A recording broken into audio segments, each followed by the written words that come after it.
You can see that to the left of me is a small altar. Right? We have our 3 candles.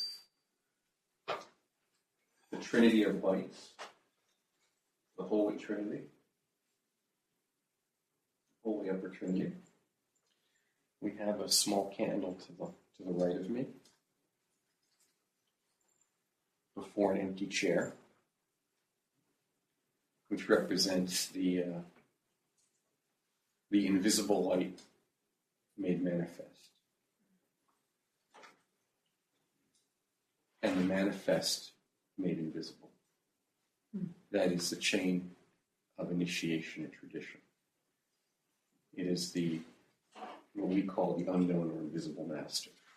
And it's not just a person, it is a whole archetype. It is not just an archetype that is an abstraction of our imagination, but is a very real thing. So,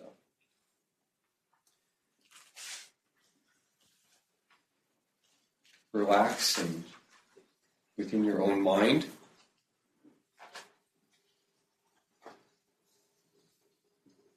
recite with me as I say our prayer.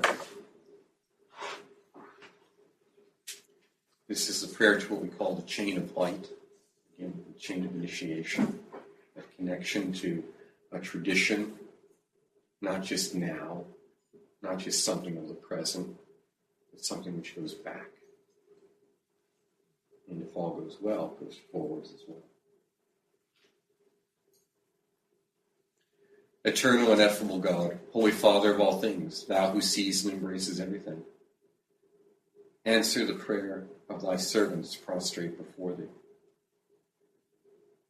Give us the contemplation, the fervor, and the sincerity necessary for the sentiments that we wish to express to thee. Be auspicious for us, O ineffable Father, for me and for all those men and women for whom I have come to intercede, and for my brethren on the path of eternity. For my parents, for my friends, for my enemies, for the living and the dead, and for all of thy creatures, O merciful Lord. So answer me, O my God. Grant to me the gift to pray to thee efficiently. Here I now surrender to thy holy guard. So have pity on me, and may thy will be done. Amen. And thou, O my patrons, spirits freed of material ties, thou who henceforth enjoy the fruits of thy virtues and whose names I am lucky to carry, I beseech thee, by the name that thou thyself have invoked with so much fervor, confidence, and success, I beseech thee to contribute to my eternal salvation by thy holy intercession and by thy protection with the Father of mercy and the reconcilers and the conservatory spirit. Obtain for me and for all of my brethren the mercy of the divinity, his favors, his clemency that rewards thee now for all of those fights which thou hast given in this place where I still am. Ensure by thy beneficial assistance that I live and I shall die as thee in peace, in joy, in holiness. Amen. And thou, O pure Spirit, my guardian, put in charge by the Eternal One to watch over me, and for the entire reconciliation of my spiritual being, I implore thee in the name of the God of mercy, come to the assistance of my soul, every time that it may be in danger of succumbing to evil, every time that it will call thee by its desires, its sighs and its meditations, every time that it will be hungry and thirsty for advice, for instruction, and for understanding. So help me, O my guardian, to obtain the protection and assistance of the patrons whom I have just invoked, as also the submissiveness of the spirits whom I have called up in this operation. Help me, therefore, help me in my poverty and in my nakedness, and in all of my needs. Amen. Our Father, who art in heaven, hallowed be thy name. Thy kingdom come, thy will be done on earth as it is in heaven. Give us this day our daily bread, and forgive us our trespasses as we forgive those who trespass against us. Deliver us from temptation, and deliver us from evil. For thine is the kingdom, the power, and the glory, forever and ever. Amen. He that dwells in the secret place of the Most High shall abide under the shadow of the Almighty. I will say of the Lord, he is my refuge and my fortress, my God in whom I trust.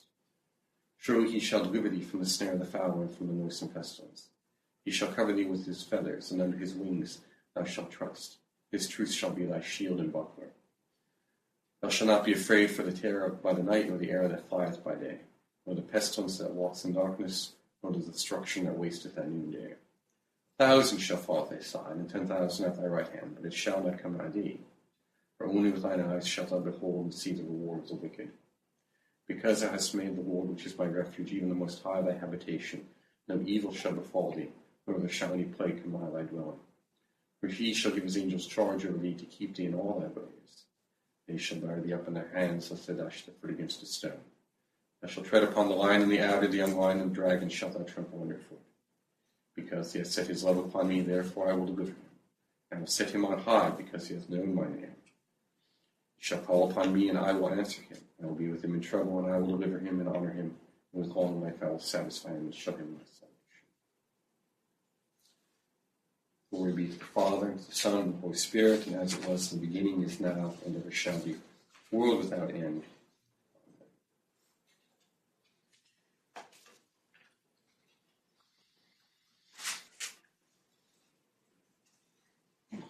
At the end of our last session, we talked a great deal about our relationship to others. And that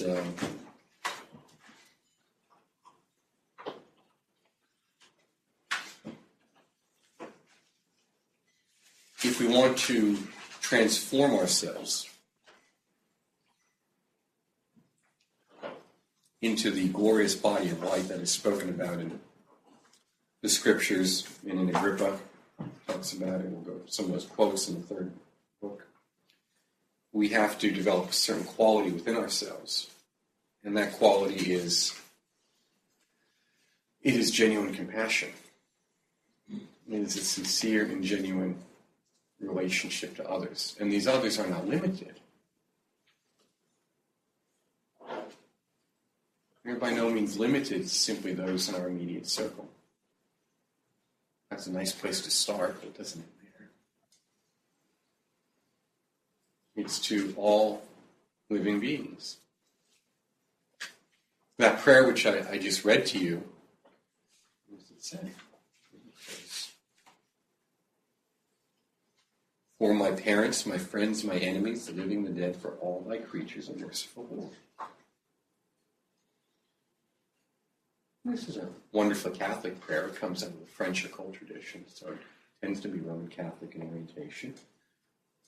But we see the same notion stated in the Orthodox tradition, particularly the Desert Fathers, which is really nice because when this was going on, it was at the same time the Hermetic tradition was going on.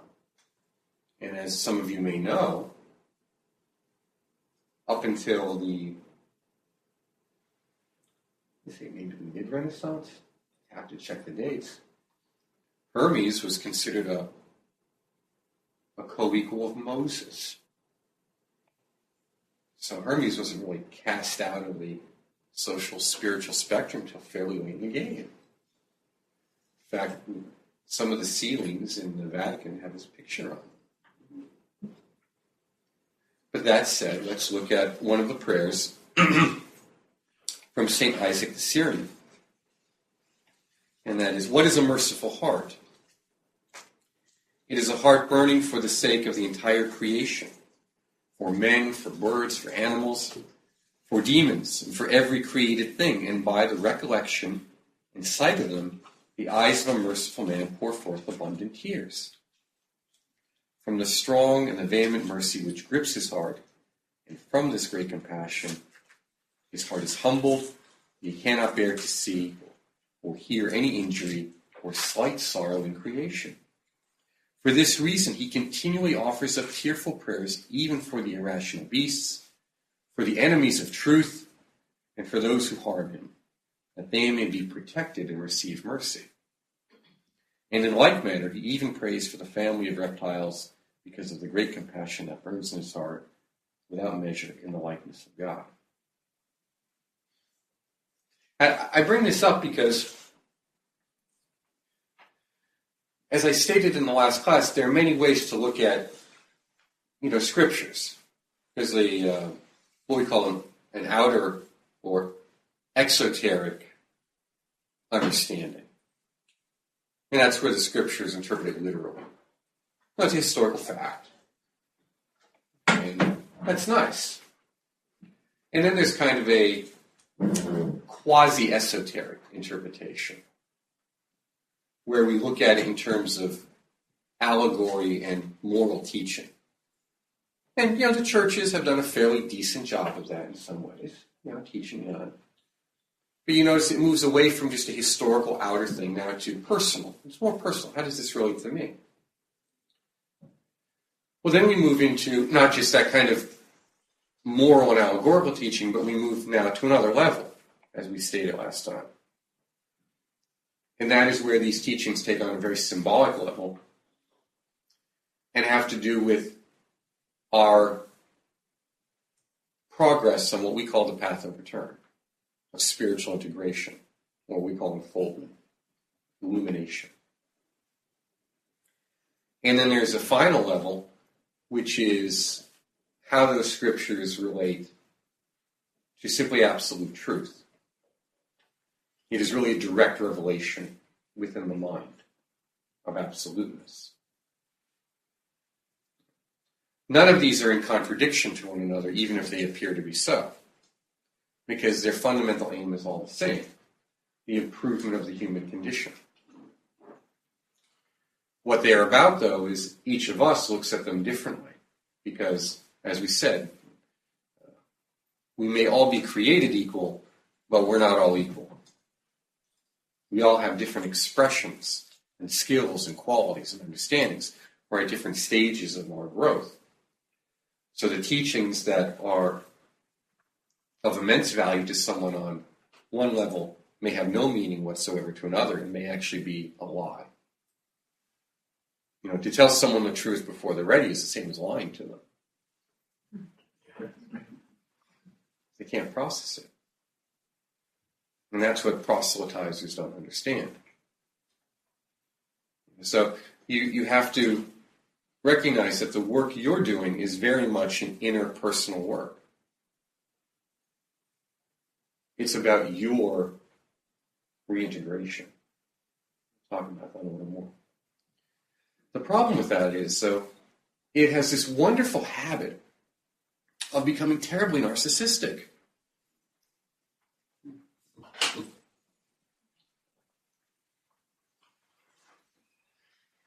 And what I mean by that is, and you've all done it. We've all done it. It's wonderful. We get so caught up in our own spiritual pursuits because we're just, we're too good for getting our hands dirty. That we lose touch with others. And that's okay. Because in the beginning, so much of our world is externally motivated. Because, as I've said to many of you, we really don't appreciate the kind of God realm that we live in. Everything is so fast and easy. We think it was always that way, when it's not.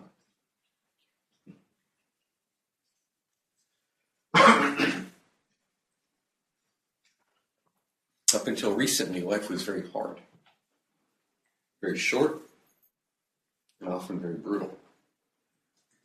We're very fortunate that we have the time and the wealth and the resources to come together like this as a group to learn. We're very fortunate. We have to appreciate that. And often that isn't appreciated because we take it for granted that we can have whatever we want whenever we want it.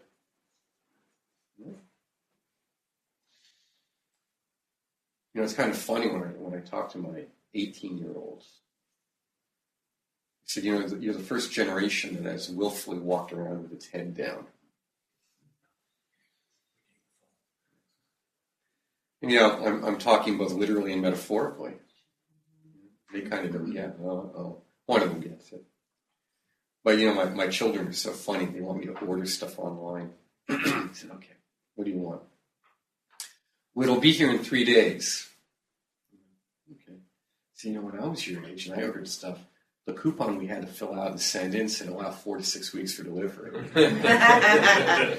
And we were okay with that. We were okay with that. Well, that was the joy of waiting.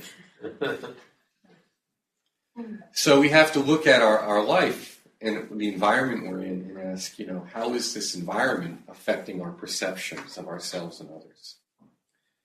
And very much it makes us very selfish. We're spiritually selfish. And when you understand that you're spiritually selfish, just as when you understand when you're materially selfish or emotionally selfish or fill in the blank, when you realize that, you say, well, okay, I get it. I don't feel good about that, but okay, now I can change it. See? It's not about beating yourself up, it's about realization. And then saying, okay, well, now what? How do I change that? How do I make things better for myself? Well, one of the ways is by making them better for others, because you are not, how could I put this? This is a tricky metaphysical distinction. We like to say we're all one, but we're not. What we are is we're all interdependent on one another. We all interact on one another.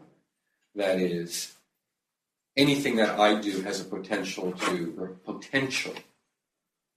impact on you, and anything you do has a potential to impact on me. So my thoughts and prayers have a potential to affect you. Just as your thoughts and prayers have a potential to affect me and all these other things. But I say that because it's in potential. There has to be a receptivity to it. If we were all one, then there would be no potential. It would just be a done deal. So I say that so we're very clear, because often we use language in metaphysics that is not necessarily accurate. It's nice to speak of the oneness, but that's not completely accurate. It's more subtle than that. Particularly as far as we are concerned. Because in magical acts, occult acts, we deal with those potentials. As my great uncle used to say, man proposes, but God disposes. That's why in the German folk magic they call it, I'll try. Or I'll try. Because we don't know what will happen at times. And isn't that the great joke, Ryan?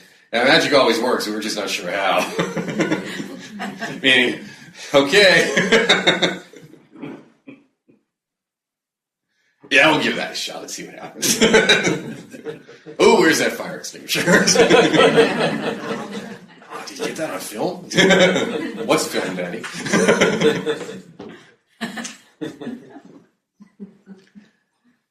So we really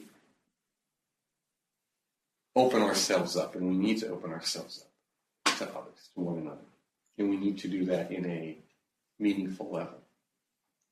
And at the end of the last class, I talked to you about the blue light and the blue man. The blue man spoken of by Hildegard and mentioned by Paracelsus. Who else? I think Agrippa, maybe.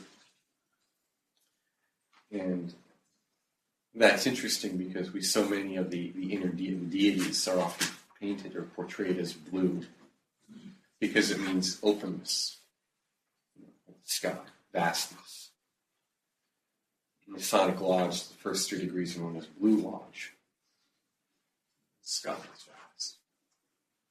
But also the canopy of heaven. Blue is that color of Jupiter, of Hesed. And Hesed is what? The sphere of mercy. The mercy that we just invoked in our prayer, right? How often was it mercy said?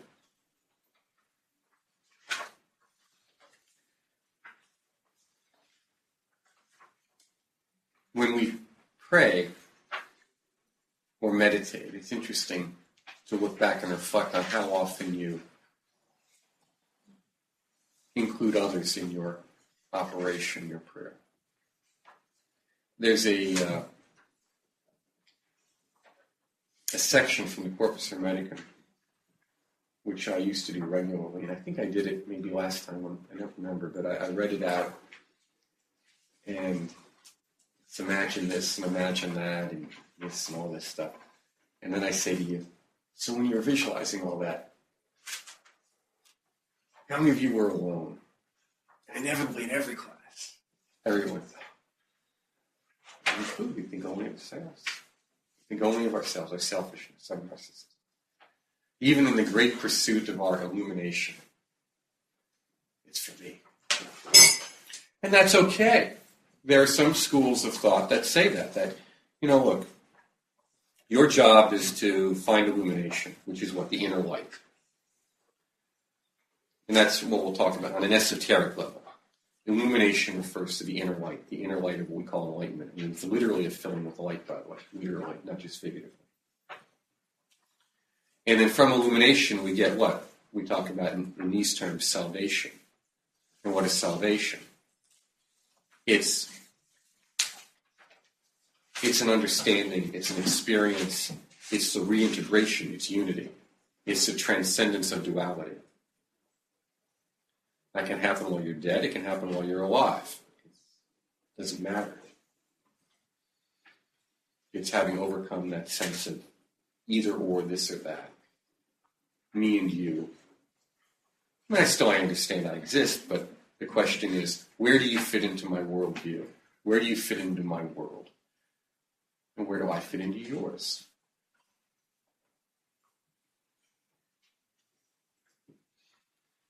So let us close our eyes and breathe deep and relax and reach out, or reach down first, into our heart. And notice that small blue sphere of light that is there.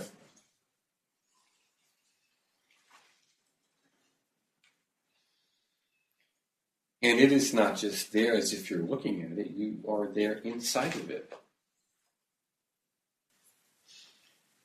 And allow it to just expand and fill out, just fill you. And fill you. Fill the room. And now fill everyone else within the room. These are your friends. These are your co-workers on the path. These are your brothers and sisters. These are your members of the household of the faithful.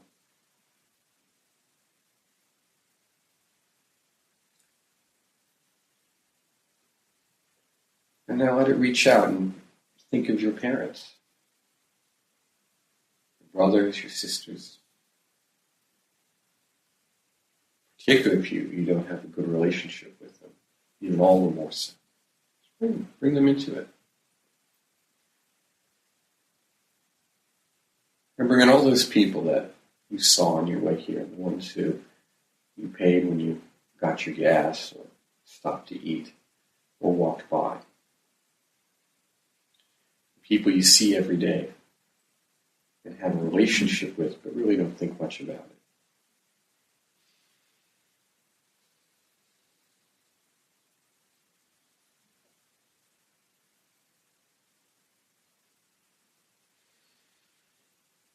Now let it reach out and just continue, just creeping at a nice steady pace, filling out and reaching out across the globe.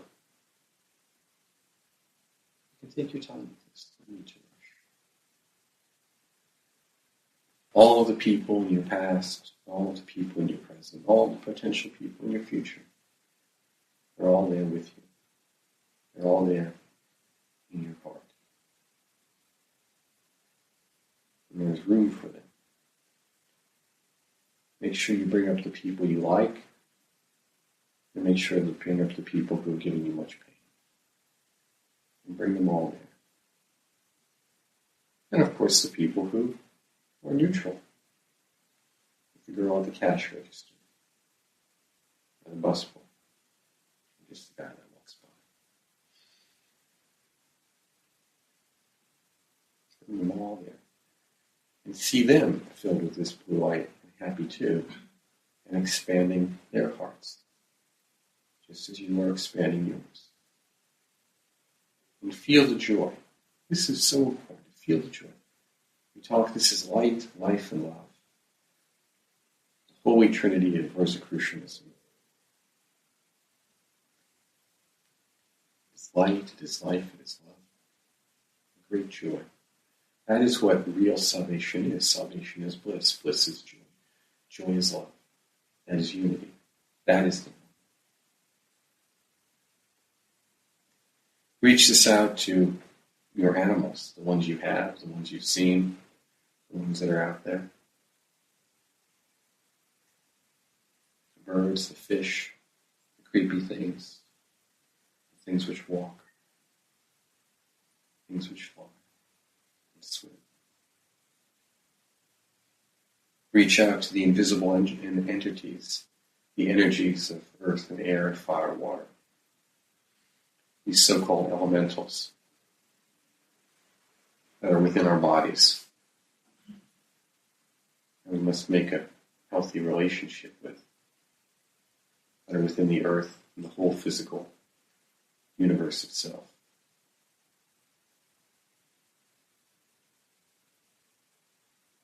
Our bodies, the earth, the universe, all of this, the elements are there.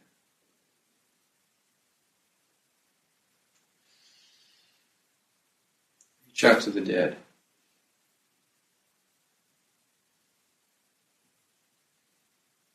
Those who are joyfully experiencing some heavenly state and wish that they awaken even further on their path. Feel them doing so.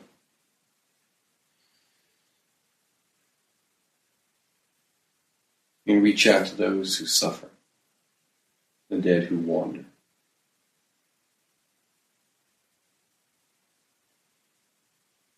These we say are in purgatory or in limbo of some kind, the ghosts that wander.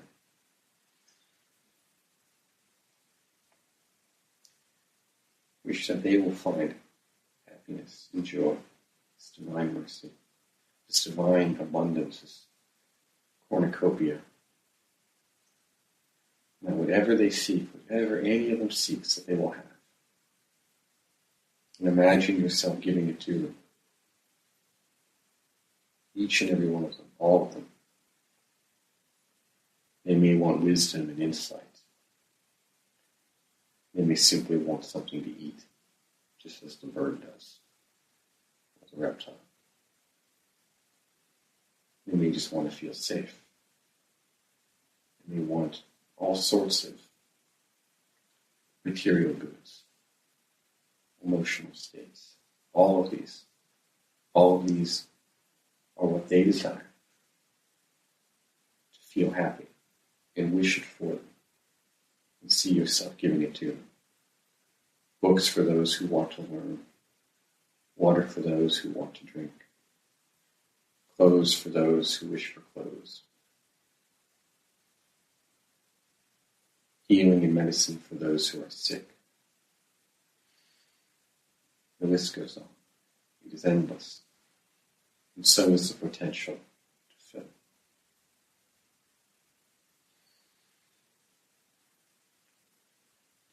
Reach out now up into the heavenly realms. For even there are beings of great, great spiritual power, but who still have not achieved the final liberation, the final insight.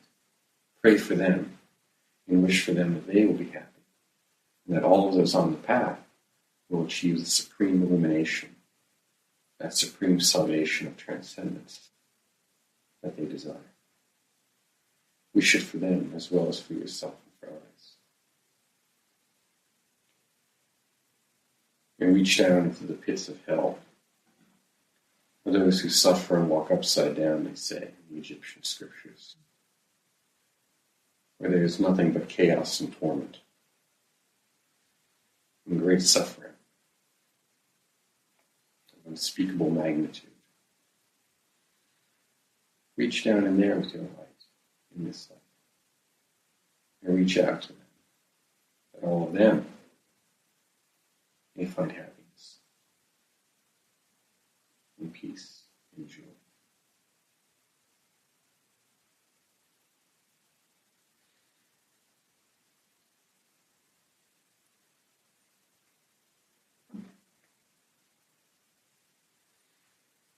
And allow this light to pour forth from you to all these dimensions and all of these realms, all of these places, knowing that it's without you. And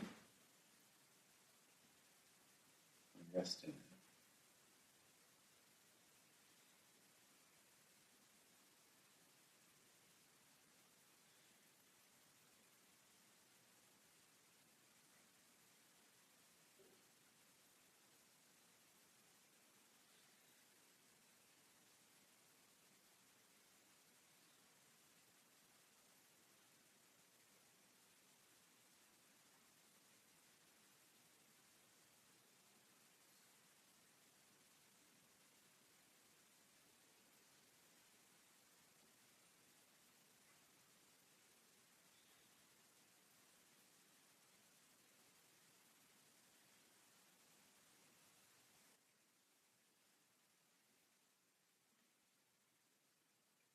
The Spirit takes its dwelling place in man. He does not cease to pray, because the Spirit will continually pray in him. Then neither when he sleeps nor when he is awake will prayer be cut off from his soul. And when he eats and when he drinks, when he lies down and when he does any work, even when he is immersed in sleep, the perfumes of prayer will breathe in his heart spontaneously.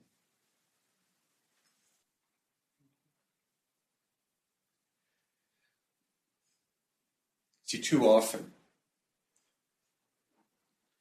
when we think of our work, we think of our work as a thing that we do.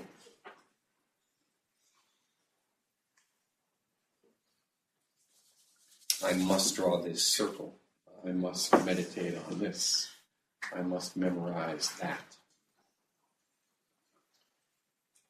When really the work is the work of the heart, is our compassion and strength as a human being. See, those invisible masters which we hear so much about, or we're told about, the chain of initiation, this comes, we are told, down from Hesed,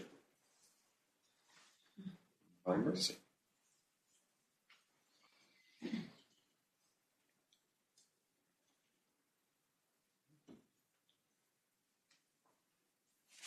If we wish to be like them, if we wish to be like God, then we must be all expansive.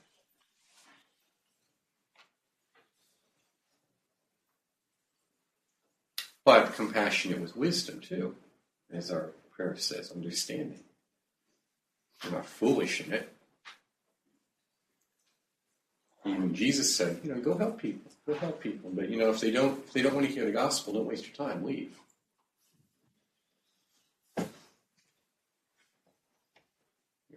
There's a difference between being a teacher and a reformer.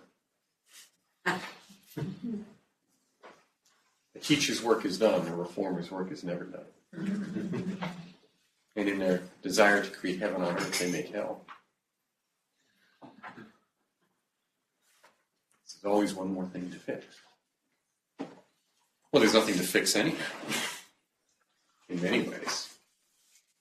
See, because enlightenment isn't some state that you aspire to. It's a state that you uncover right now.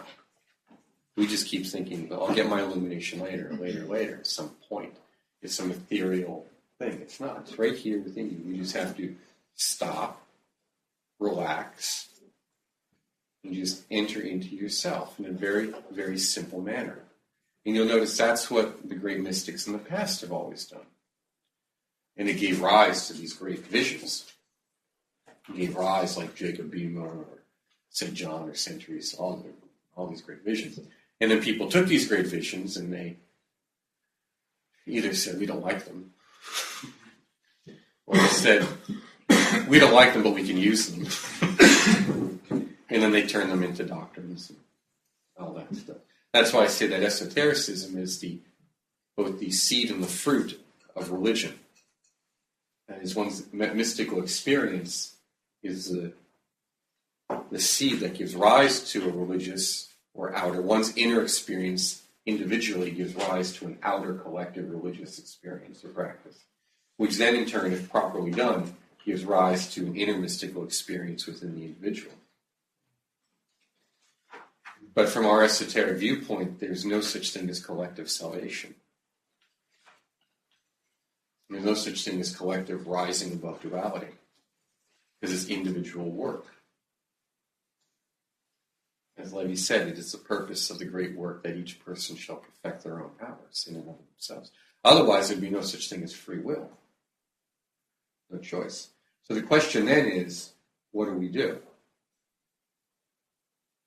How do we deal with these contradictions or apparent contradictions? Well, there aren't any there. I undertake the work in and of for myself.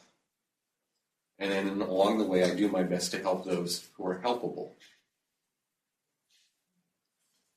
And although we don't like to say it, the reality is you can educate ignorance, but you can't educate stupid. Yeah,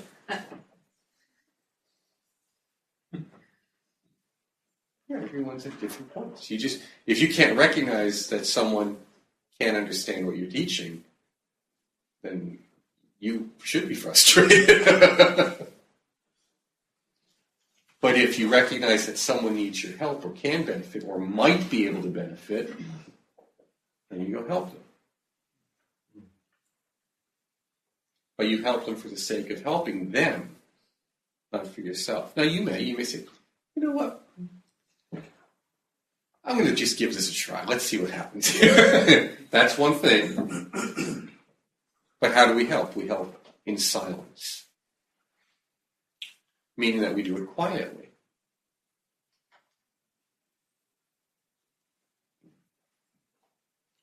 So to truly be helpful requires a strong degree of anonymity.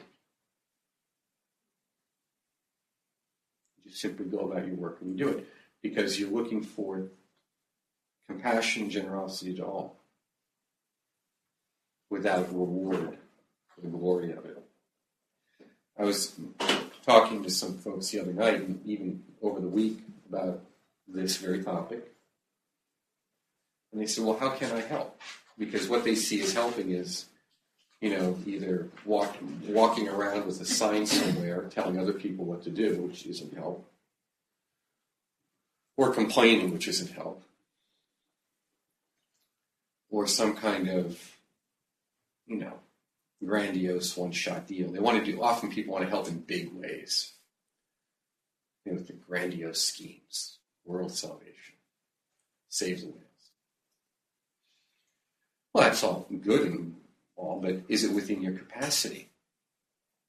Even Jesus Christ comes save the world.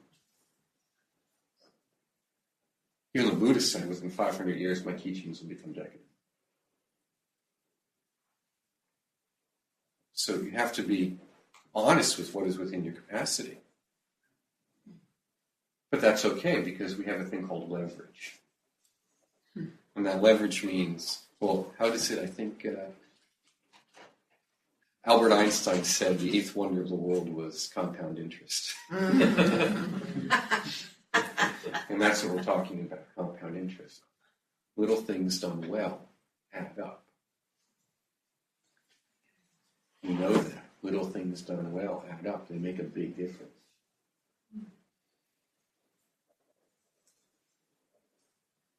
And to give an example, I'm on the board of a library, a small one. Some of you have been there. And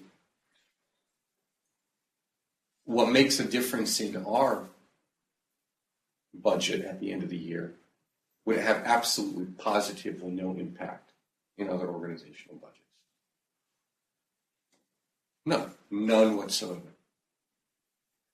And I tell people when I say, if you really like your donation to make a big splash, you have to throw it in a small pond.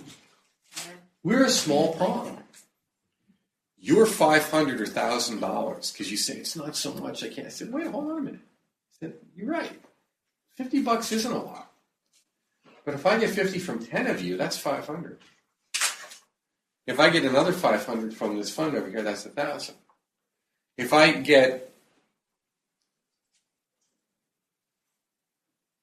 1,300, I've got 1% of my organization's annual budget.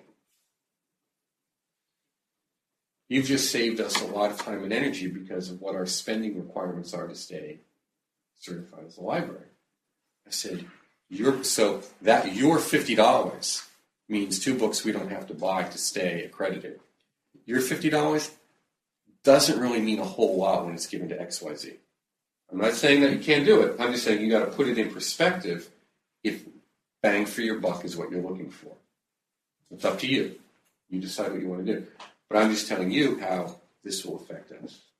Same thing in your daily life. When you're going out to help people. You know, what is it going to give you bang for your buck? How is it you're going to get leverage? A little bit each day. It all adds up. It all adds up if you do it carefully. People don't change quickly. That's okay. So we have to look long term.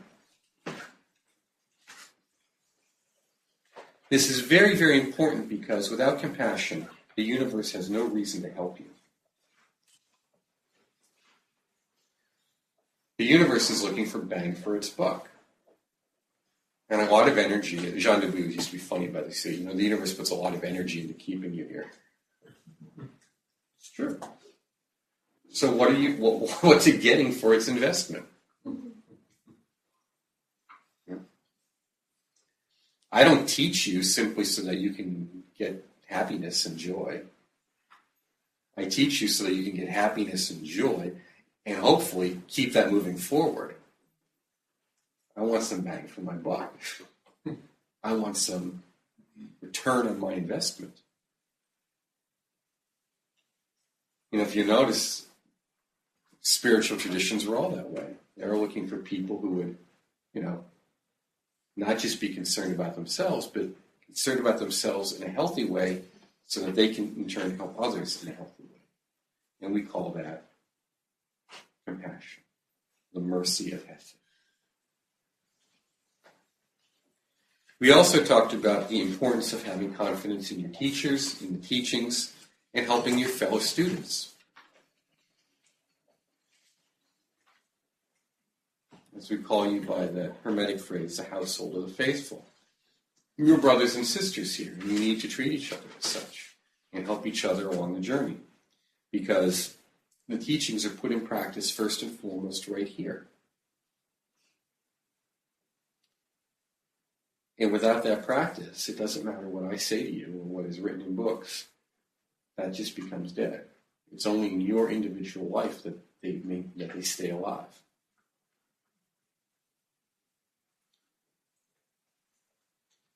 We talked about what are the 4 powers of the adept, in which we said were,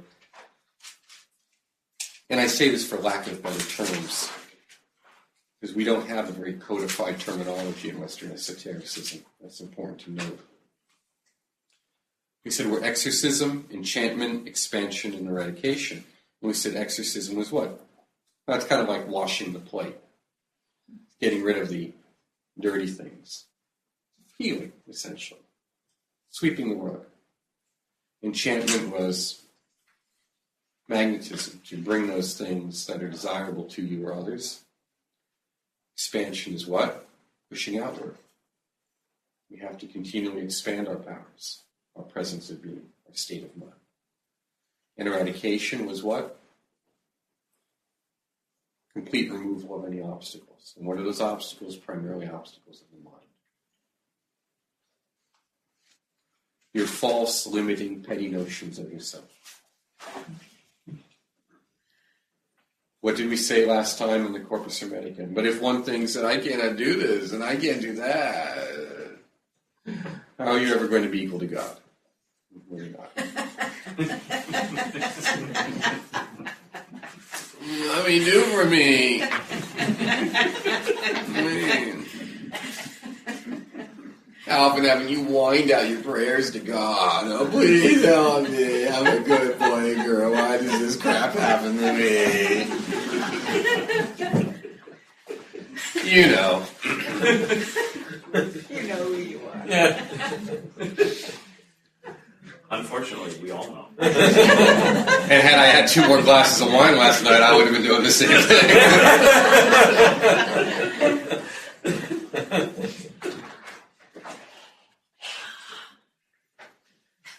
We'll crack that last bottle around here.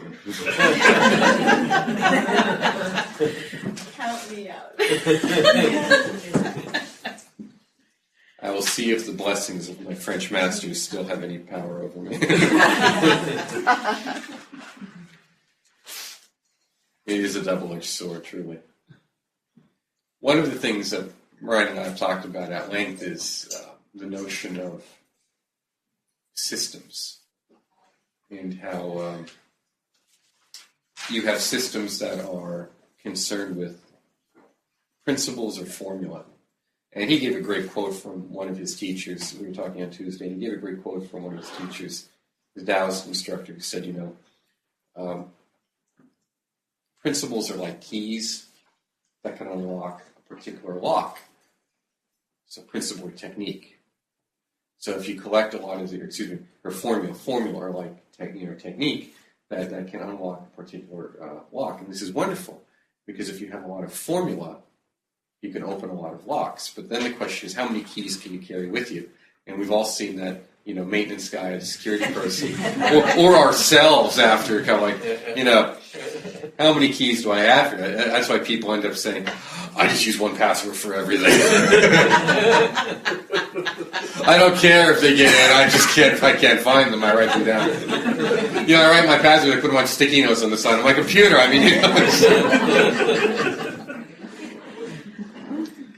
So that person might be going away from, I don't know if that's formula anymore, if they've moved over into principles. The principle of, I don't care. Let them have it, there's nothing on there. And principles are different. Principles are, they're principles. They're working ideas, working laws, working theories about how things happen. And Western esotericism has 2 schools. Western magic in particular has 2 schools. One which is very formula-driven, and one which is very principle-driven. And if you look at the formula-driven, a very good example of that would be the Golden Dawn. The Golden Dawn methodology is very formula-driven. You learn this, you do this, you turn here, you turn there, now you layer this on top of it, now you add this. And it has a very a menu-like approach. That's okay. That's okay. That's a formula approach. But if we look at the writings of the Renaissance Magi, such as Agrippa in his 3 books of occult philosophy, or the so-called 4th book, which may or may not have been written by him, or we look at the writings of Ficino or Bruno, these are principle-driven. They give you ideas and theories that you actually have to spend some time with. Now, what that means is you have to spend time with them, which means you have to internalize them, you have to make them a part of yourself. Whereas the problem with formula is we expect formula to work in and of itself. As if I just do this, then this will happen. And it's not necessarily so. We have to bring some of ourselves to it. We have to invest some of our own time and energy and resources into it. In the systems of principles, which is what we're going to be talking about today, involves that kind of investment of time. And the fact that you're all here and I can see what's on the desk leads me to know that you're willing to do that, which is very good. Now, I want to give you a little background, because before we talk about any esoteric or philosophical system, it's important that you know its history. If you don't know its history, how are you going to know where it came from? You don't know where it came from. How do you know if it's any good? I was watching a part of a documentary, and it was on yoga. And they interviewed 5 yoga teachers at the beginning of the documentary. One said, oh, yoga's 40,000 years old. Yoga's 5,000 years old. Yoga's 2,000 years old. I don't know how old yoga is. Well, I kind of think it's around 4,000 years old, but I didn't really care about that. How can you teach something if you don't care about where it came from? Because they're not yoga teachers. What they teach is calisthenics. They're fitness instructors that wear, expensive clothing and a turban, and like to chant in front of their brass om. That's not yoga. If you have to have a sense of the history, because you are part of that chain. You're part of that. And until you make yourself a part of it, you're not going to really understand your relationship to what you're doing.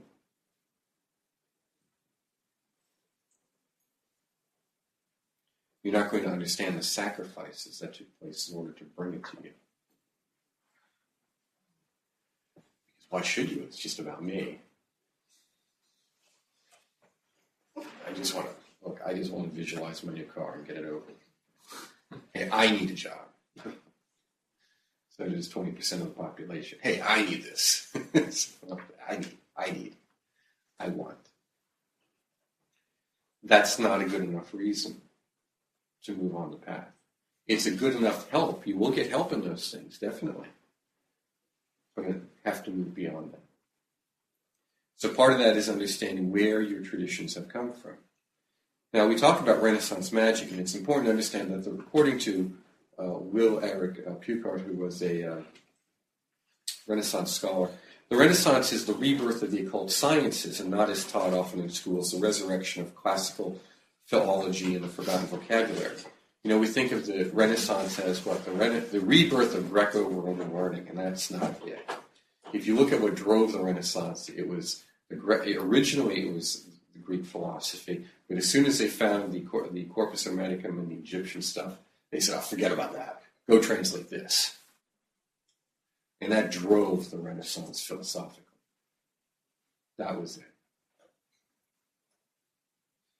And this happened because of incredible wealth. The cities of northern Italy, the urban population centers, particularly Venice, Milan, Florence, and Ferrara, had fantastic economic achievements.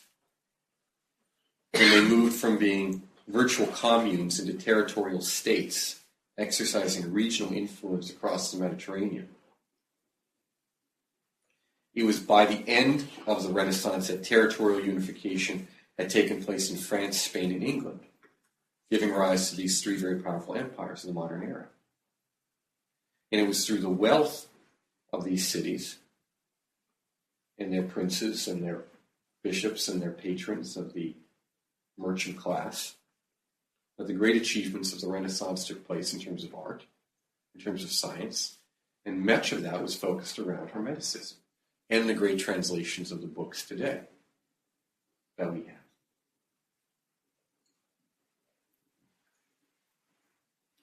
And it's very important to know that. That is the environment out of which this came. People sought more. Who? Wealthy people sought more, because the peasant was too busy just trying to survive. That's usually the way it is. We tend to forget that because we don't live in that environment anymore. It was during this period that we see a separation of the arts and sciences. Things begin to pull apart. We begin to specialize. It's not complete by any stretch, but it's beginning.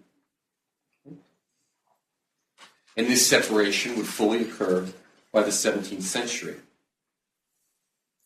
The doctrines of the Roman Catholic Church were beginning to ebb slightly.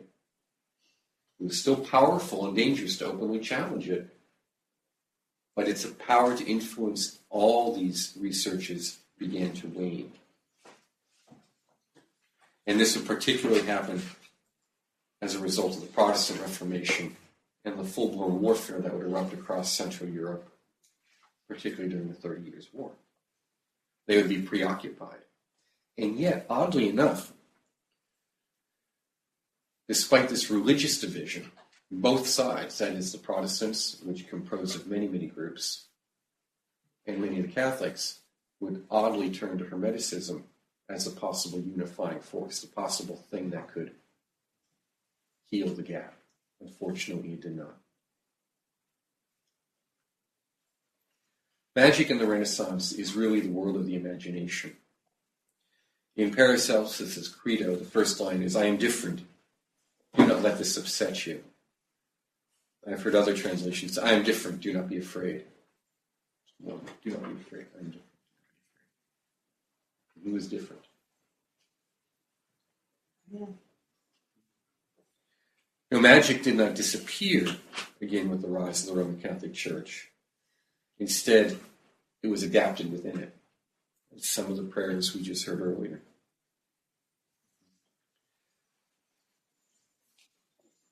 However, a magical continuity existed from the Mediterranean into Europe, albeit underground, through various magical texts. The Greek magical papyrus, being some of them, showed that thought and practice starting in late antiquity and moving into Europe in the 12th century by way of Byzantium contained distinct unitary characteristics showing an uninterrupted period of theory and methods of magic. It's very important because this was done by the book. Things were written down because that was the way it might be preserved. If the person carrying the book ended up at a barbecue. Survived. Yeah.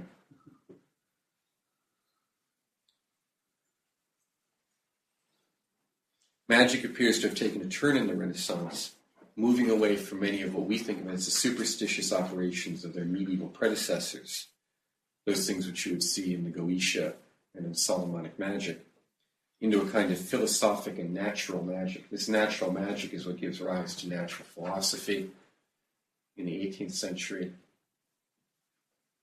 which gives rise to a modern scientific philosophy. The necromancer of medieval war was replaced with the philosopher, who sought to know and experience God directly and understand the laws of nature as divine creation. And that's very different from demanding obedience and servitude from beings and being fearful of the world. The world in the 8th century, Europe should be afraid. Most places in the 8th century should be afraid. It was a very different way of living.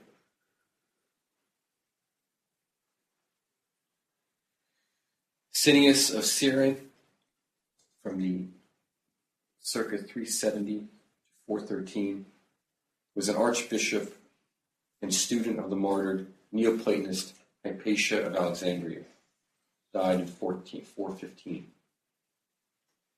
Synesius laid forth in his work on dreams a theory of magic that was influential in Renaissance magical circles.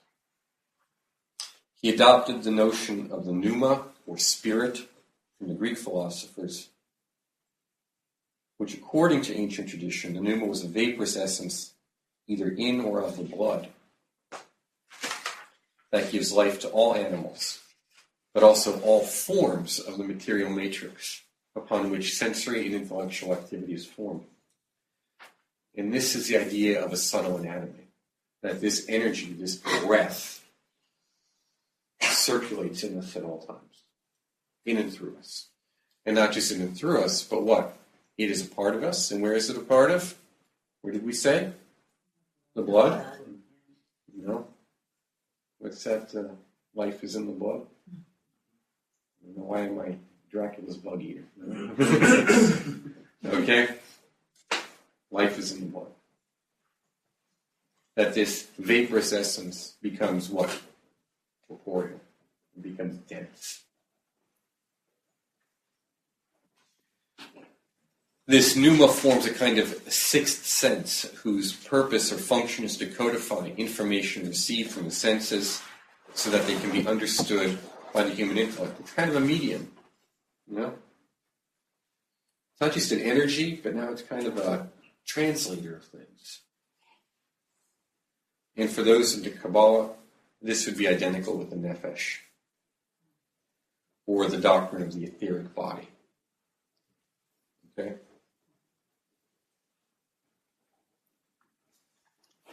The language of spirit or the soul was seen in symbols, inner images, or fantasy. And through imagination, the intellect could make sense of the experiences of the world.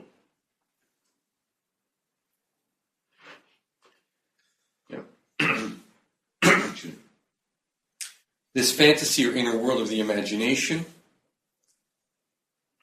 is said where the heavenly and material worlds unite. Write that down.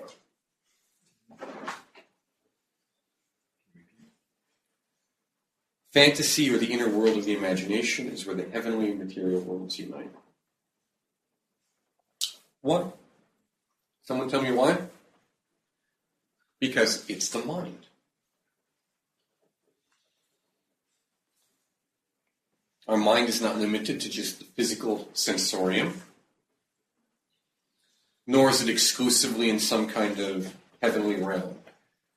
And heavenly can be ethereal and outside of us, or it can be, as the gospel says, within us. Okay? It is in our imagination where these things come together. That is the point.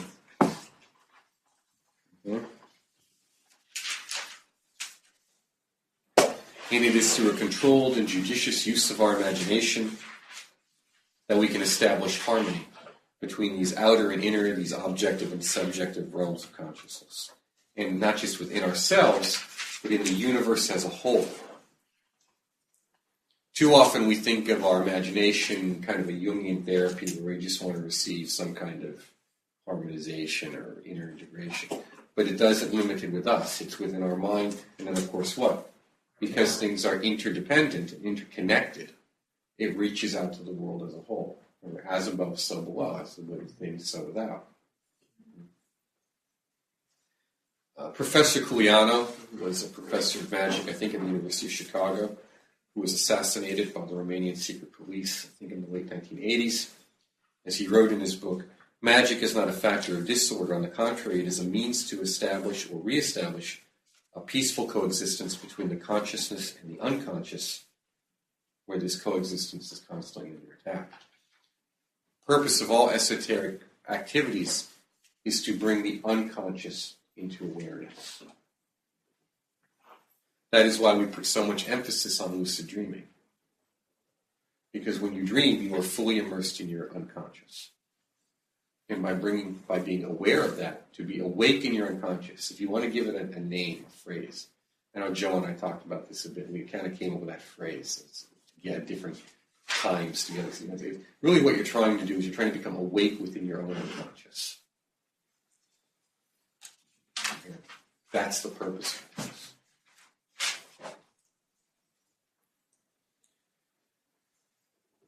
It's kind of interesting, too, because during this period you had a kind of bizarre magical ecumenicism taking place. Greek, Egyptian, Roman texts were all looked at, as well as Arabic texts, and so-called Solomonic or Judaic texts. The most influential of these would be the Radius, the Picatrix, and the Clavicula Salomonis. On the Rays was written by Elkind, who died in 873 Common Era. And it stands out among the medieval magical literature for its sophistication.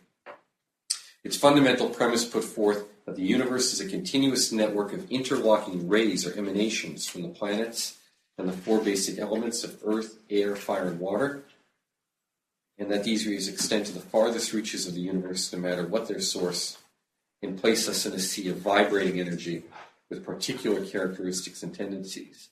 These rays then act and react upon one another according to their disposition, or as Elkind calls it, their hereditary nature. That's interesting. We could also call it according to their habituated nature, the unconscious habits or instincts, what we call karma. What we call karma, cause and effect, what we call the obscurations in our own mind, these confusion, is really just habits. In addition, human emotions such as joy, anger, sorrow, or love exert an invisible influence on the universe and other beings, and can be consciously exert this influence as well through the use of imagination, faith, and will.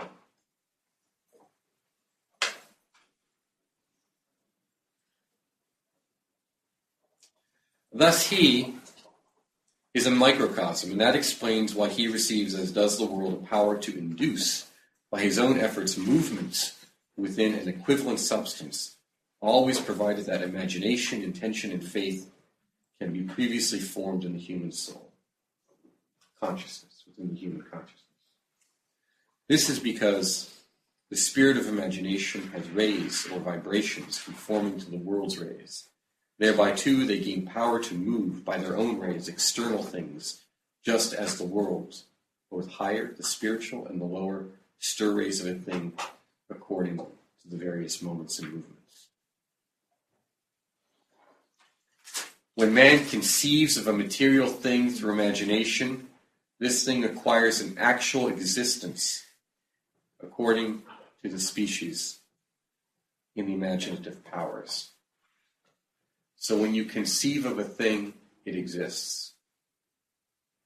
You understand? When you conceive of a thing, it exists. Can you talk more a little bit about that or explain it a little bit? When you think of something, it exists, even if for that brief moment within your own mind.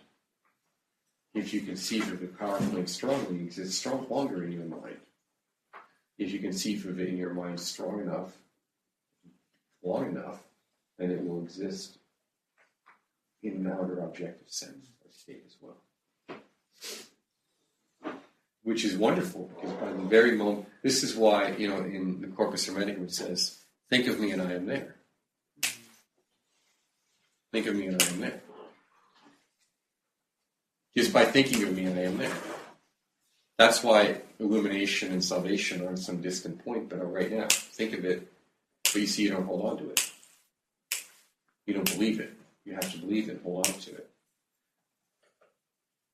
You have to hold on to it. What we do is our minds wander. They're like alchemical manuscripts. They show a rabbit. In the East they call it the monkey mind. Here it's a rabbit. Rabbit's jumping. Drifting. It's our mind. Drifting. That's our mind. We have to still. Bring it still. Can you just, when you say that, like I always think about, immediately like the practical application of it is like you said, bringing something into being in a physical sense or some satisfying some need or creation or whatever. But can you maybe just talk about it in terms of like the meditation that you took us through and the effect of imagining? As soon as you think of a painting, it exists.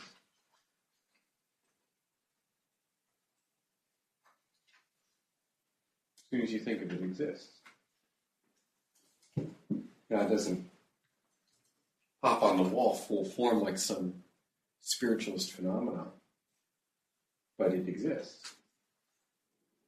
And you then bring it into being depending on how much focus you give to that idea.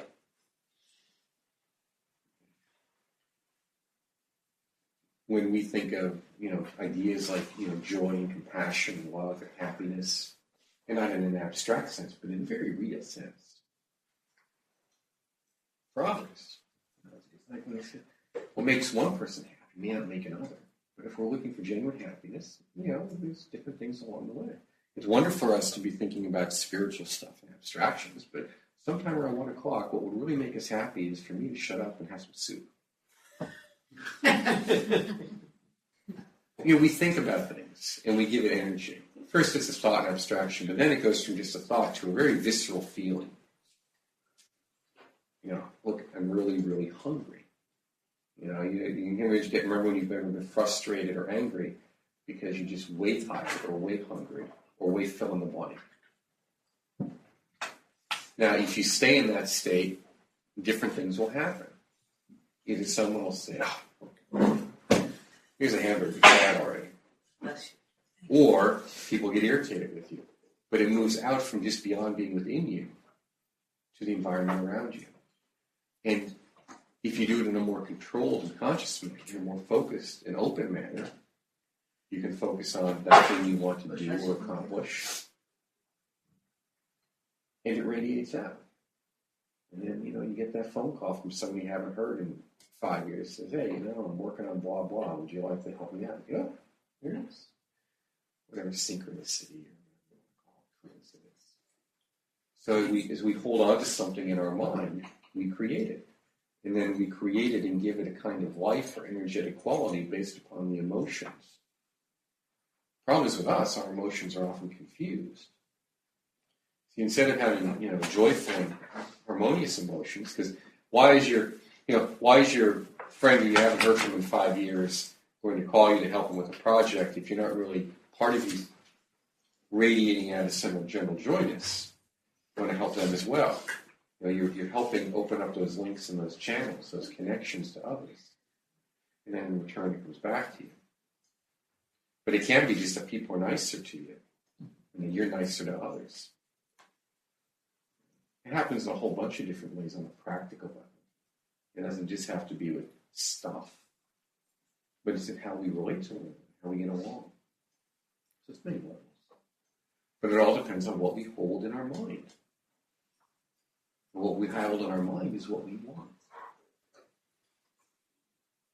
It's what we desire. It's what we think is going to make us happy. Sometimes it does, sometimes it doesn't. We know about that. Remember the rules of the path about, you know, wrapping that energy vibration. You know, if you go back to Hill, it's that hypnotic rhythm, right? Mm-hmm. You start, that will is exactly, you're bringing it back on track, and finally, nature, the vibration of nature, picks up what you're doing and puts its momentum behind it if you hold it long enough. If you don't hold it long enough, that same momentum will just dissipate it out in all directions and keep you in that drifting or dissipated mode. So even though I'm feeling antsy about eating and I'm getting really, really uptight, remember, it doesn't have to be just some kind of glorious feeling that you can ramp up to, you know, project out onto something and hold a good thought. I can take that, you know, not such a good feeling. It's still a very, you know, a very strong vibration.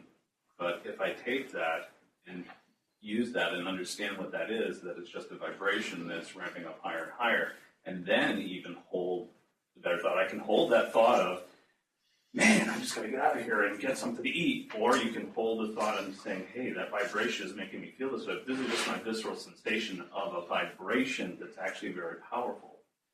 That's why all of these other techniques that we artificially induce, that's why they're done, to put us in a place of high vibration.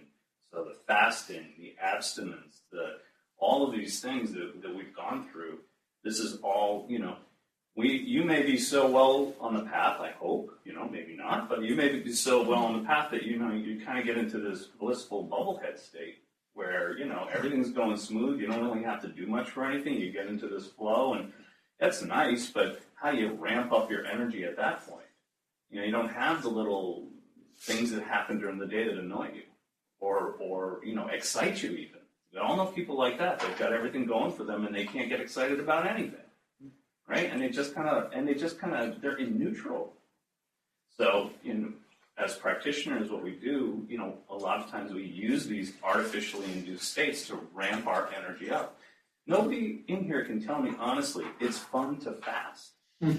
Okay? Nobody can tell me it's fun to be abstinent from anything that you desire or like. You know, we put ourselves in those artificial, you know, situations in order to, you know, create this, you know, hyper vibration. It's an emotional intensity. Yeah. Essentially, you're looking for emotional intensity, but the emotional intensity that we often do is one of an uncontrolled, habituated nature. It's instinctual. It's not one which we're aware of. And by consciously working with our relationship with others and all beings on all levels through the meditation we did earlier, we're consciously generating what we consider to be the most important emotion of all, which is a genuine compassion and desire that we are happy and that others are happy, and that these are okay.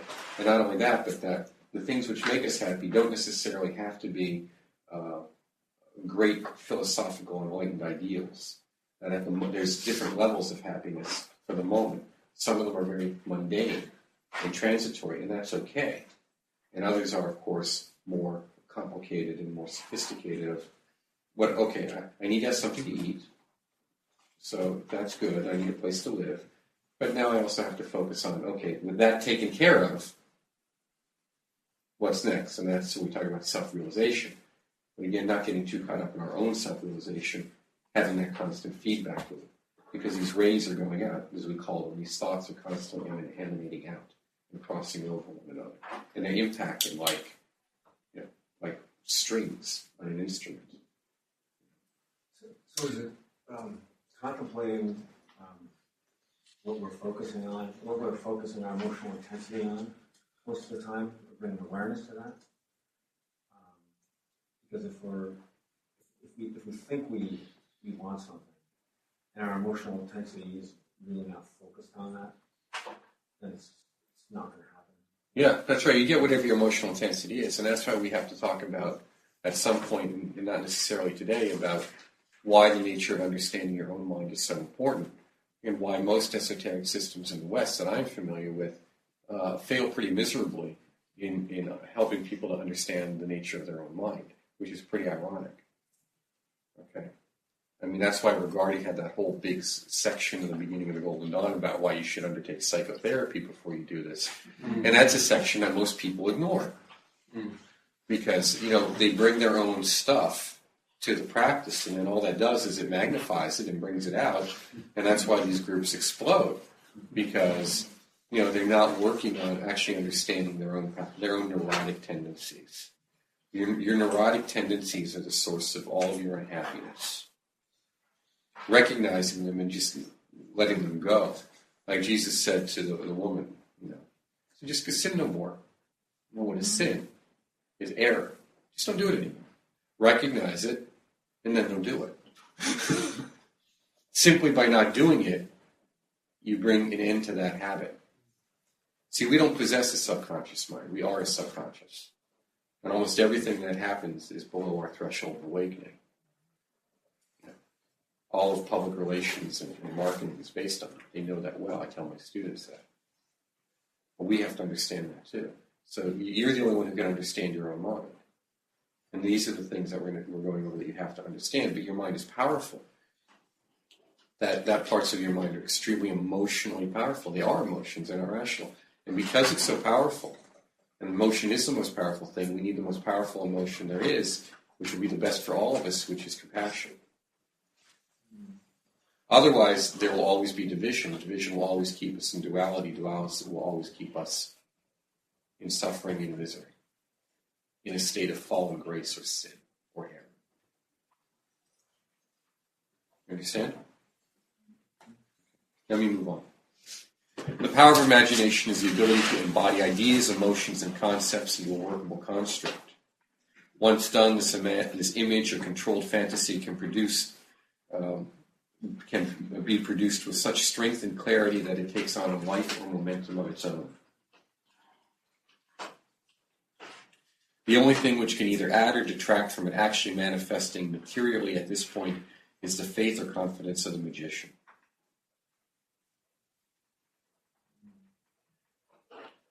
For Al-Kindi, magic was wholly dependent upon the operator. If the imagination is sufficiently developed and directed with confidence or faith, then the operations have a high probability of success, as the laws of nature are on their side.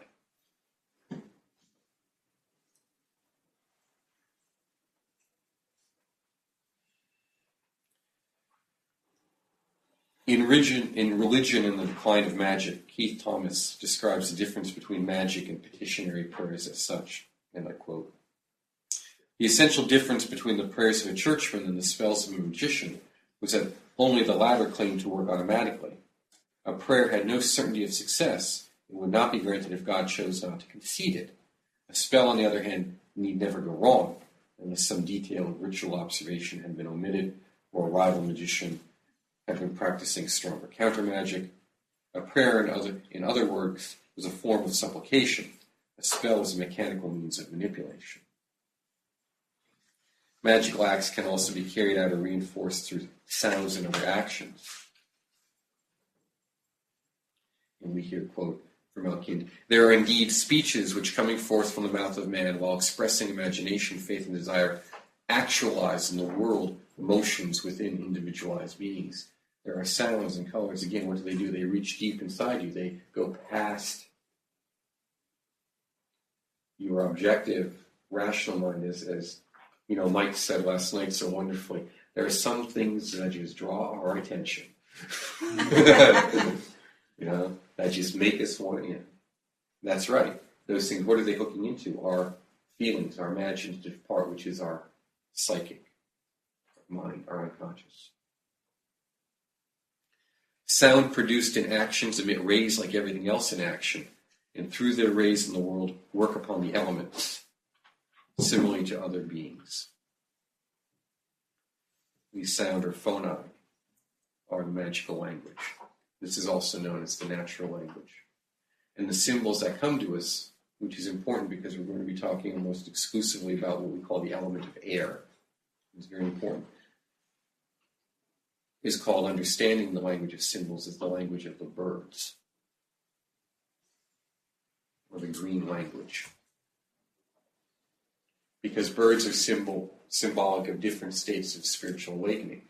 For what was it? It was a dove that descended upon Jesus during his baptism. The dove is a symbol of the Holy Spirit. The Holy Spirit means the Holy Creative Spirit, the spirit of awakening. Okay? It's that holy energy, that creative energy that awakens us. It's a creative power that's present in the world. It's identical with the Kabbalistic notion of Shekinah or Shekinah. It's present here. It awakens here. It motivates. It brings things to life. That's why it's the Holy Spirit that allowed for the impregnation of air. Our creative energy is everywhere. And the Key of Solomon is among the most famous magical texts. We see a lot of use of Solomonic magic. At this time and into the 17th century, we see a lot of inclusion of Kabbalah. So we see Kabbalah moving away from strictly what we call Jewish Kabbalah, which is redundant. Kabbalah is by its nature Jewish.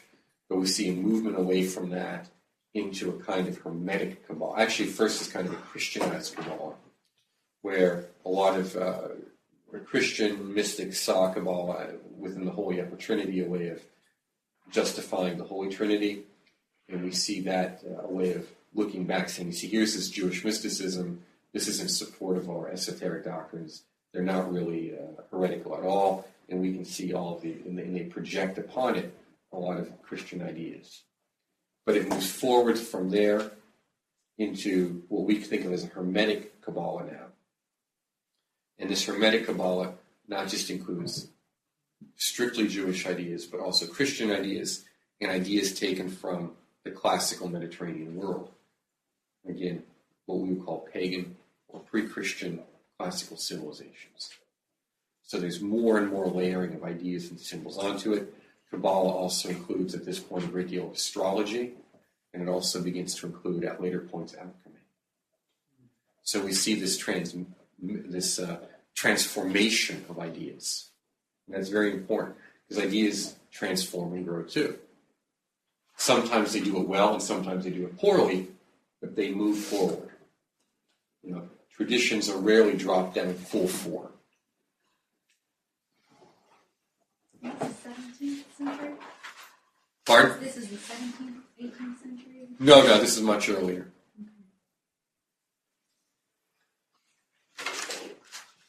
Probably, the word Kabbalah isn't really used until like the 10th century. But there's earlier mystical practices that it's based on. So I think it's by the 12th century begins to see this emergence of a Christian Kabbalah. And I believe a Hermetic Kabbalah evolves around the 14th century. But I would have to check. One of the most interesting points about Kabbalah is the use of divine names. Again, the magical sounds or phona. Okay? Magical sounds. We also get, at this point, so-called magical alphabets, of which Hebrew is considered one of them. But we have many that get revealed at different times.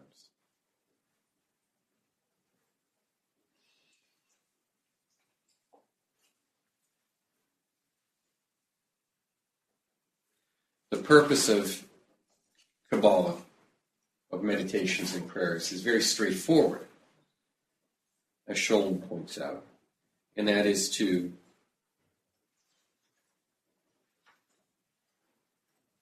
create a condition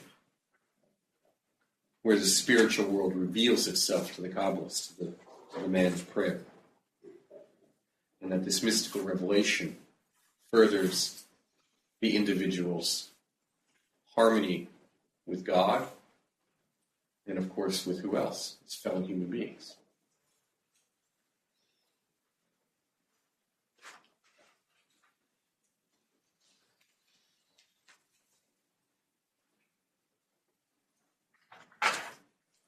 So the end point of all this is absorption into the Godhead, whatever that means. Because it seems to mean different things to different people. At times it's often described as kind of a negative enlightenment, like you see in Hinayana Buddhism. And the person is just absorbed back into the Godhead. The person is absorbed into nirvana and ceases to exist anymore. Sometimes it's described as that, sometimes it's described as something else, as a full awakening of their powers. The Godhead is that full potential and possibility. We have, of course, the Germans, or the Italians, of which Marsilio Ficino is the most important.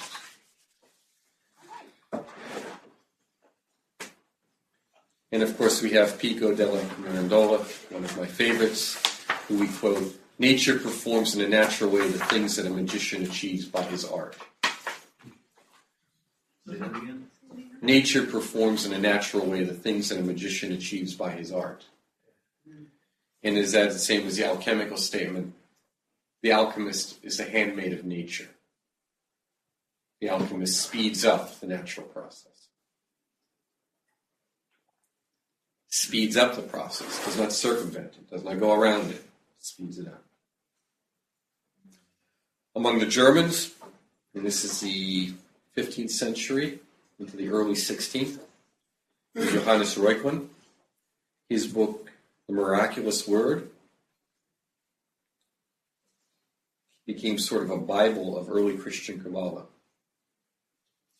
It is from that he claims to have reconstructed the true name of Jesus in Hebrew, taking the tetragrammaton of the four-letter name of God, Yod He Vav He, and inserting the letter Shin into the middle of it, giving us Yod He Shin Vav He, which we see used continuously from then in various esoteric circles, practices, and meditations. Okay.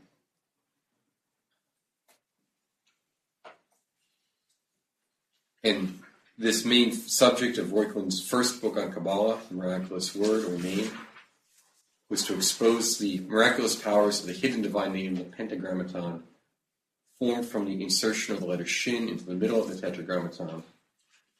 This name formed, according to Reuchlin and his source, Pico della Mirandola, the secret name of Jesus. Notice it's a secret name. We're always looking for secret names. In the Jewish Kabbalah, we can find formation of divine names that cannot be detected in classical texts,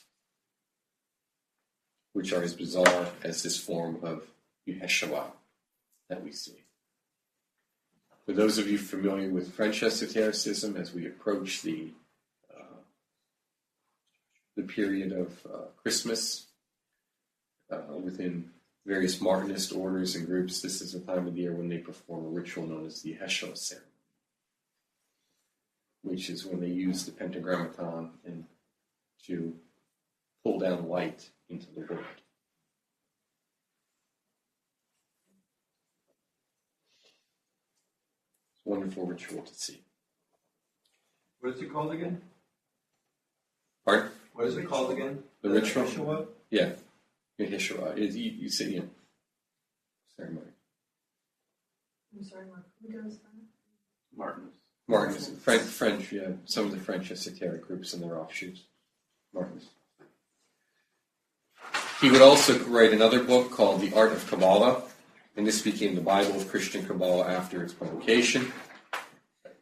Of course, he dedicated it to Pope Leo X, who had an interest in Pythagoreanism. And the basic style of the art was that of a dialogue between a Pythagorean and a Muslim that is mediated by a Jew who explains how Kabbalah contains the oldest of divine wisdom. How'd that work? That was the first sum up. Well, you see, Reuchlin kind of got called before council. But he got these texts because when the Grand Inquisitor came to Mainz,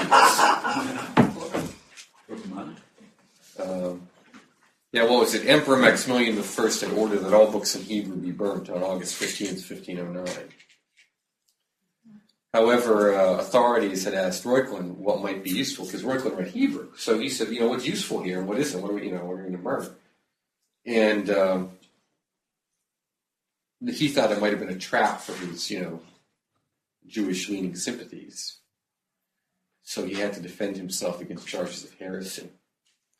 Fortunately, Reuchlin was an incredibly well-liked man, and representatives from 53 towns in Swabia spoke up on his behalf, of course putting themselves in danger in doing so.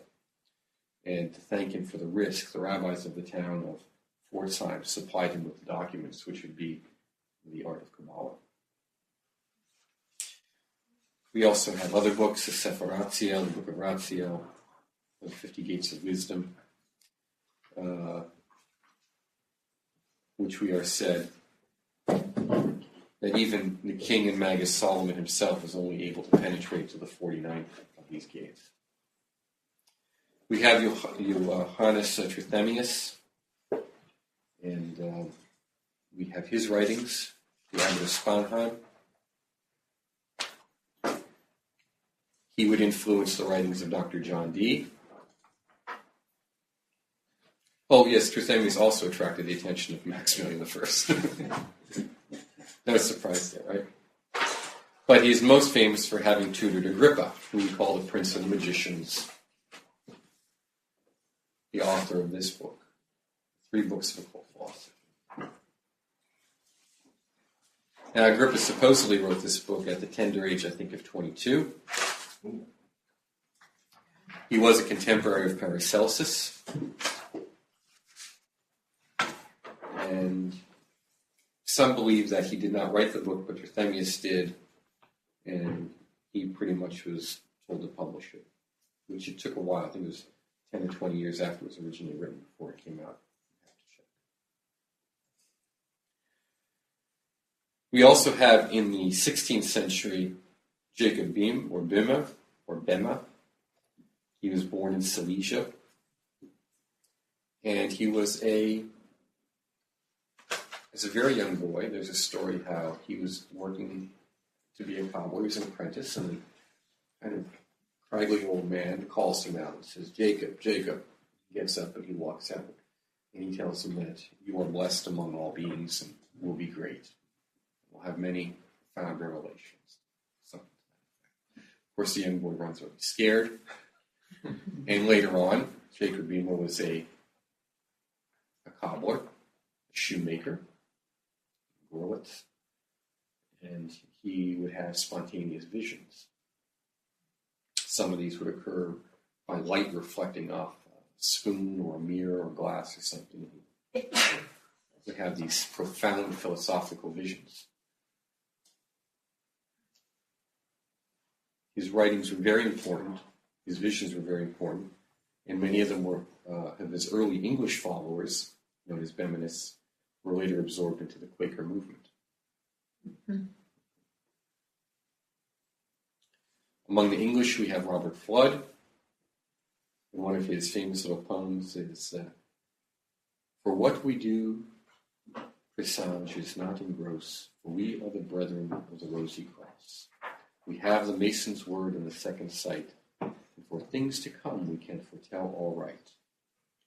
Here we have a reference to what we call the Rosicrucians, or the Rosy Cross. And it is Flood who wrote a complete apology for the fraternity of the Rosy Cross in 1616. It is the Rosicrucian movement, which we will not go into at this point, but maybe later on in the future, that becomes one of the main focal points for Western esotericism. We also have John Dee, who we're somewhat familiar with, and others. When we talk about the Magus, and I like this is really particularly one of my favorite quotes. In him, God and nature meet. Sartorius von Walterhausen, or Walterhausen. In him, God and nature meet.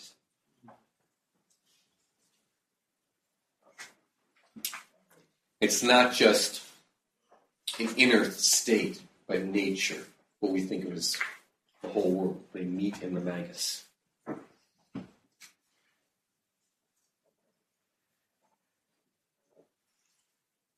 And for me, for my great uncle, and for others I know,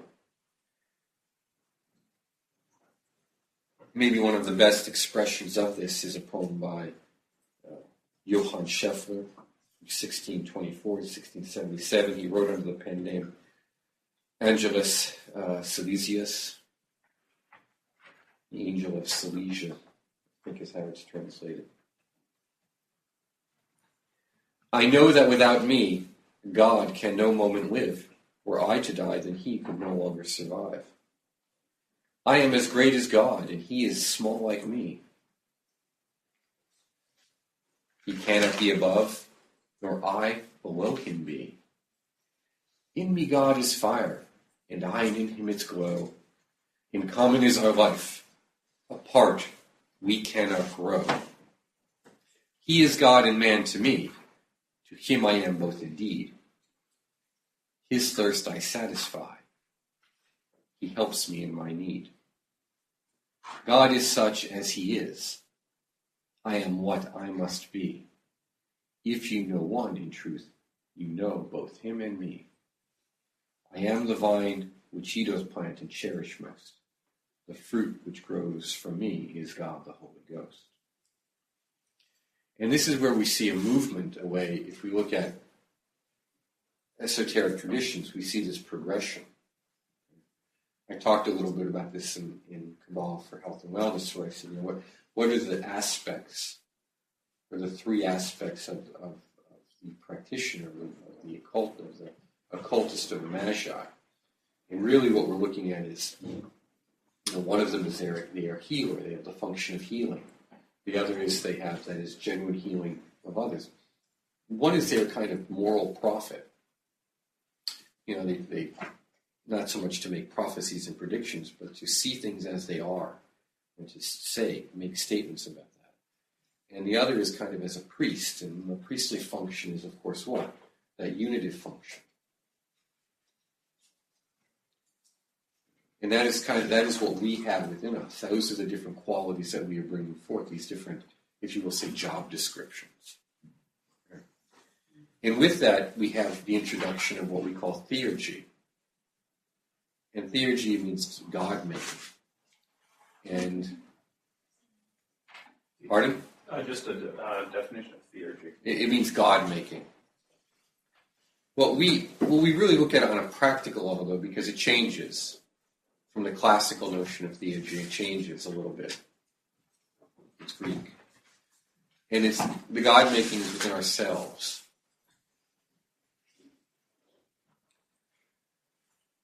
So the theurgist is not a magician or just a magician moving things around, talking to disincarnate beings, or casting spells for hire. Nor are they just a mystic absorbed in their own inner navel-gazing contemplations. Okay? They are both. They are a very active and dynamic being who's able to take those profound inner states and make them meaningful, to guide their actions. So they act with awareness. They act with illumination. They act with light, enlightenment, illumination. So that theurgic notion is the highest ideal. Now that brings us to, this is a good one. The magician operates in a manner wholly different from that of his precursors, that is the Renaissance magician. Where the one had a direct line to the god or the gods of his tribe, the other, that is the Renaissance magus, works with different techniques, different contexts, yet is always seeking to break through into the inner realm itself, to speak directly to God, as his ancestors, the tribal shaman, had once been able to do. Thus, his magic is a practical extension of a philosophical, mystical underpinning. And without taking this into account, his dream of unity, however partial or superficial, with deity, is to mistake his whole purpose. That is important, because when we look at the operations that we're going to do today, which are from the occult books of philosophy, when we look at magic, we have different levels. We have folk magic, which is often superstitious. It's superstitious because, like a monkey, imitates things without knowing why, hoping to get results. Okay? Then we have the same thing being done by someone who is a magician, but they're just trying to move things around. You just want to pull the levers of the cosmos, if you will. There's no greater ambition than the action, the results of the action itself. And then we have this magus who says, this is all true and good, but there's a great philosophical underpinning. It's not just that I can pull the levers of the universe, but why? Why does the universe even act this way? What is my place in it? What is the end result of this? So their philosophy is one of, again, enlightenment, illumination.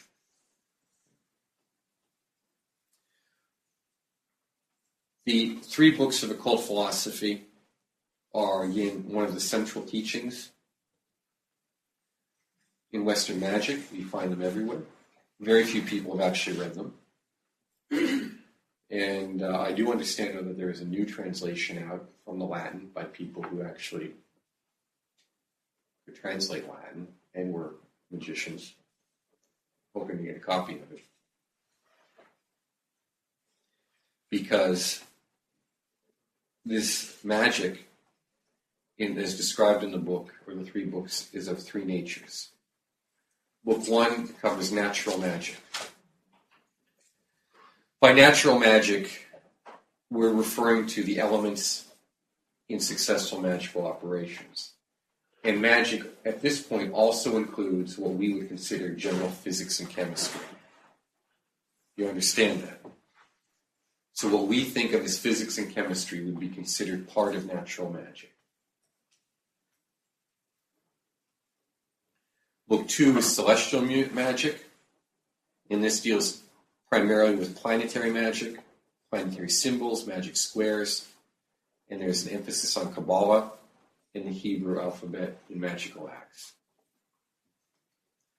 3rd book is ceremonial magic, and it is the key of all of Agrippa's writings, and it is the most important book. In fact, it's probably the one you're supposed to read first. It's very common to put these things out of order in these old texts. Because only if you make it to the 3rd book do you understand what is essential for a successful operation. And then, of course, we have the 4th book, or Pseudo-Agrippa, which contains a summary of all magical information and requirements. We have Tamaron, as well as other books that are of use that we will talk about at some other time.